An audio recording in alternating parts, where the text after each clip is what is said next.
Hey everyone, Ryan here. Welcome to Ryan Vision Entertainment, where I like to watch movies and review them for you all the time. But recently, I just went to the movies to see Honest Thief, and with Liam Neeson, of course. He's always a great actor. He always fits these roles so good. Especially when it comes to these thriller movies as well. So the Honest Thief. Here, let me give you a little premise here. What the story is all about here. It's about a thief who's trying to become out to be honest. There's your title right there, Honest Thief. But the whole reason about this is he wants to clear his conscience up because he just found a girl. He wants to be sincere to her and all that. But through all this, of course, when he brings the money back to the FBI, we have some dirty FBI agents who wants the money for themselves, believe it or not. And this is heavy duty money. It's $9 million, believe it or not. Okay, so before I get into further this, I just want to give a question to you guys. I know the answer will probably no, of course, but if you saw the $9 million, if you're playing and you're a part playing an FBI agent, of course, in real life, you would most likely turn it in, of course. And the answer to that would always be no, no, no. You would never actually take the money and actually do it. But these two FBI dirty agents actually do this, and things start getting serious and a little heavy, I gotta say. Other than Liam Neeson that's actually in this movie, we have Kate Walsh that actually plays the girlfriend in the movie. I thought she did a really good job. For playing aside from Liam, yes, these two make a perfect match. They really make this movie work really good. They had a good chemistry to make things work well in this movie just as well. The FBI agents just as well too. We're really great actors. Once again, I gotta say, but there's always something different with these guys because yes. You want to say these FBI agents are always should always be the hero, but in this movie, it's not the case. Of course, we got two guys do their job, but they want early retirement. It's how I kind of see it when I saw this movie. Because if you see a lot of money, what do you expect out of it? You're gonna take that money for a certain reason, even though it's a lot of money. Of course, you think, okay, $9 million. You have two guys that are trying to take this money. You're going to split that in half, so that's going to be $4.5 million for each, which is a lot of money for even one person still. They call this thief the In and Out thief. So do they belong with the In and Out fast food chain? No. So I think the name is kind of funny, little words. They kind of at least thought of something more clever, I gotta say, but this whole thing happens 2 years after this, after the whole incident. His Liam Neeson's character, last time he actually took the money was like a year ago. So this whole thing happens when he meets his girlfriend. Then you see the 1 year later that this is what you get. This is the whole thing you actually see.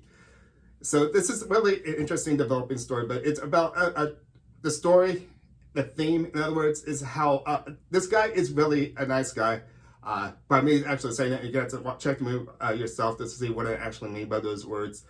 Liam Neeson's character, of course, it's going through this cat and mouse sort of thing. It almost feels like it could be the other reverse of Angle Mouse chasing the cat, but I don't think that's ever the possibility in these movies. I'm only saying this because usually Liam Neeson plays these really dedicated acting to being a hero in these movies, but I feel sometimes some of these movies he's actually playing a serious role and actually playing a villain. I think him actually playing a villain in these movies actually right now kind of good. Maybe the next movie he actually does, maybe he should pull off trying to play a villain. I think he would do an awesome job with that. It just seems like he always seems to play the same character all the time, of course. But this one actually fits really good because the story. It just seems like when I saw this trailer, yes, it kind of most of these days it's more like over 2 minutes, 3 minutes long, stuff like that. Just you get a lot out of these trailers, and it just seems like, why do I want to go to this movie? What's going to appeal to me for actually for me to go to the movies and actually see the movie? What's going to be different about it? And the thing about this right away too, I feel that with me saying that about the movie trailer, it feels like when I went to the movies, it just seems like, okay, yeah, I think I already saw all this in the trailer. So yes, it's a fun movie and it's really enjoyable, but it just feels like, once again, it didn't bring something new. It's really predictable, but it's fun at the same time. Liam Neeson is always fun to watch. He's always funny trying with this climax. His action sequences are always great just as well too. There was a movie he was in when he was on the plane too. See, it's on the tip of my tongue, and I know once I finish this video, I'm going to remember, of course. But he's on the plane, and he's trying to, once again, clear out his name. This was a great movie to return back to the theaters and enjoy the thrills with everybody that's in the theater. I know the theater's down still to 25% of capacity inside the theater, so we don't have full theaters quite yet. That's still going to take a while. I know that because due to the pandemic. But I will also want to say this movie will give me a big thumbs up on this. Check my rating down below to show you what I actually feel about this movie. And yes, it is a decent movie, so I would strongly recommend it for those who like those thriller movies, and especially like Liam Neeson. This as well. I like Liam Neeson a lot.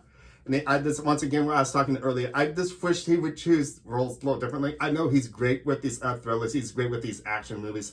He's a big guy. Tall. I actually shouldn't say a big guy. He's a tall guy, in other words. It's a guy you do not want to mess with, in other words. He's good at this. And like I said, I would like to see him try choosing roles a little more differently. I love him as an actor, but I would love to see what else he can actually pull. But again, I say, I actually think he would play a really good villain, don't you think?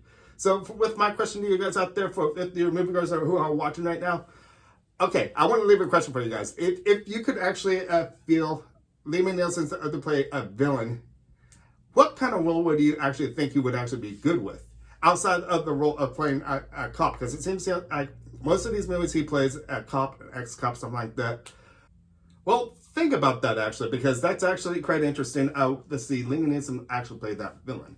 I don't think I really have actually seen him play maybe one or two movies or something like that, but it always seems like he seems to play the hero. I like him playing the hero, of course, but I also think he would be really good at playing that villain. He's got that nasty little look behind him. Maybe you can actually maybe see him in the next James Bond movie. No, not the next one that's coming out, No Time to Kill. Maybe far off the next one, the next installment after that. That would be awesome, actually. If you could see him being the next villain in the next James Bond movie, that would be cool.